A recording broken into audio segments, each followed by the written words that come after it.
Sean O'Malley, your time has come. Ladies and gentlemen, how you doing? How's your mama? How's your family?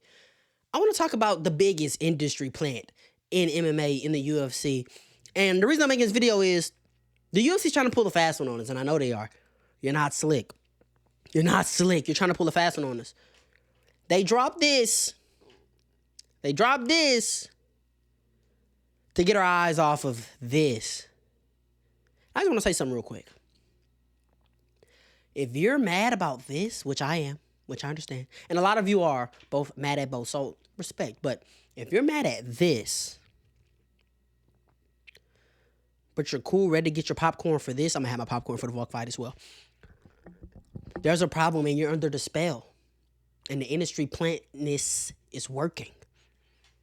Because if we're talking about undeserved title shots, at least Yair won a fight. Granted, Patricio Pitbull, 40 years old, coming off of a loss in Bellator, UFC debut.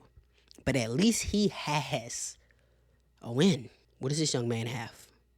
Let's take a look. And this is what I mean, bro. This has been a topic. Well, Sean, right before Sean became champion, and everybody laid off of it a bit. I'm back on it. 2022. Let's look at his last 5 fights. 5 fights in the last 3 years. Not very active. We'll see why. Has a sparring match with Pedro. Sparring match. No contest, eye poke. Sparring match. I don't know if Sean O'Malley landed 5 strikes in this fight. I don't know if Pedro landed 5 strikes in this fight. Sparring match. Shadow boxing. That's what they were doing.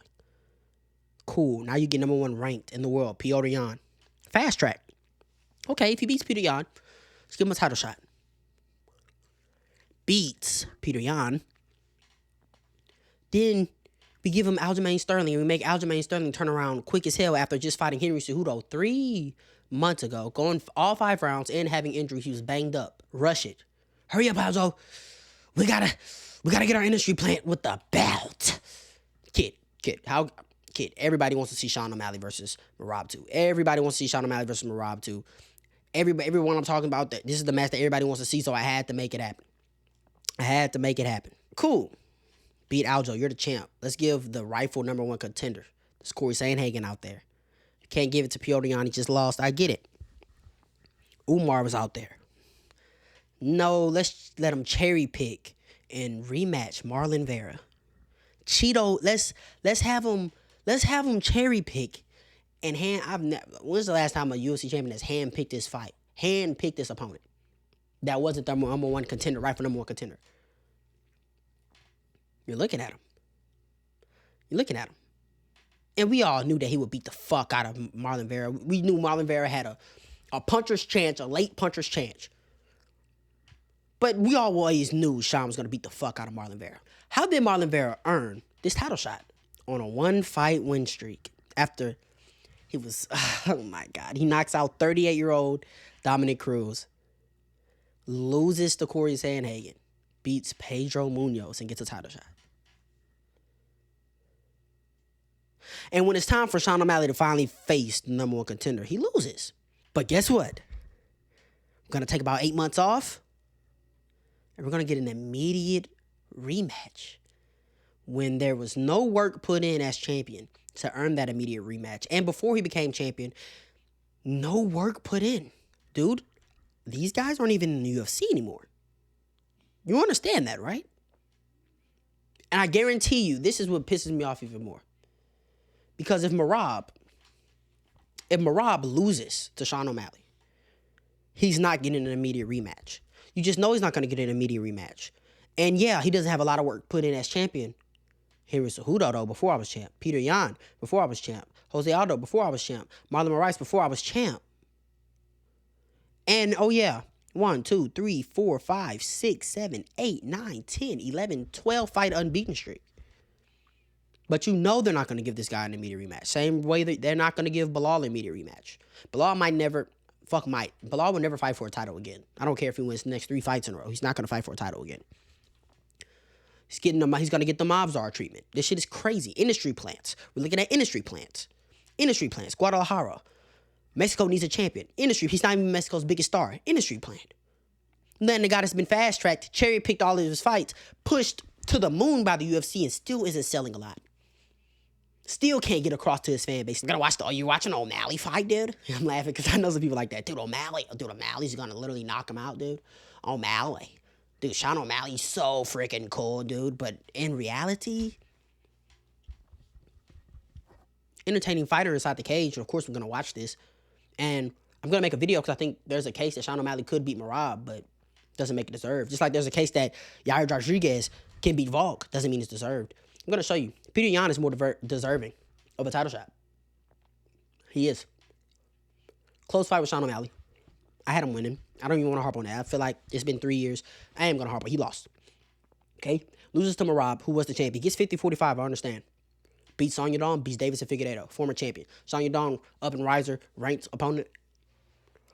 That's better than that's better than Sean O'Malley's resume. It is.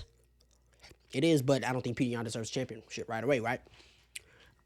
Corey Sandhagen has a TKO win over Davis and Figueiredo. Popped his knee out. That's something that he did. Only lost to Umar, who just fought for the belt. Before that, Rob Font, Marlon Vera, Son Yadong. Way more deserving, if you ask me. But I understand. But that doesn't make him, because, well, at least he was the champion, so let's just give it to him. No, that's not what you do. And I know Pantoja just said that he doesn't want to go to 135. Well, you make Umar wait. I mean, you make Merab wait then. And you make Sean O'Malley versus Peter Yan 5 rounds. You make Umar versus Peter Yan 5 rounds, and that is the person who fights for the title. You don't just give it out because like, people want to see it. Nobody but the Nelk Boys wants to see this. And if you want to see this, you're just Sean O'Malley bias. And I'm pretty sure you can admit that. But this is an industry plant right here. Industry plant. And I'm tired of it. UFC pushing him all over YouTube as if he's this big star. They want him to be this big star. They trying to sell to us that he's this big star. In reality, he's not. He's been cherry picking and hand picking all of his opponents. Fast track to the title. Given Aljamain Sterling, who was severely compromised, who was super active in the division, active, while he gets to take a year off. And just wait on his title shot. While the rest of the division is literally just fighting and clawing to get their shot, he gets to take a year off and just step into it. Then hand picks Marlon Vera. Where's the respect in that? I can't respect that. I can't respect that. And Merab, he tried to run it back with O'Malley right after, but the UFC shut that shit down and said, no, you're going to fight the real contender. You're going to fight Umar Nurmagomedov. But when O'Malley tries to hand pick, you don't have to fight Merab. You fight Marlon Vera. You can fight Marlon Vera. And we're just going to make Merab fight Hirin Cejudo. Hopefully Triple C can make his comeback, and then we can do O'Malley versus Triple C. You know they wanted O'Malley versus Triple C. Merab ruined all those fucking plans for him.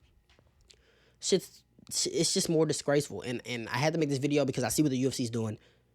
You're not slick. You're not slick dropping this on us. You're not slick dropping the Mobs Are news on us when this is a week away. You're not slick.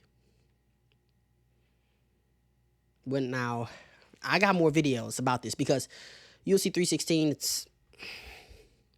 this ain't it. This just ain't it. And we have a big problem with UFC pay-per-views being glorified fight nights. So I'm going to make a video about that. And I'm also going to make a video about another video about Sean O'Malley, because I think there is a case for him to win this fight. And I might even pick him to win the fight. But we'll get into that later on. But I just had to make this video.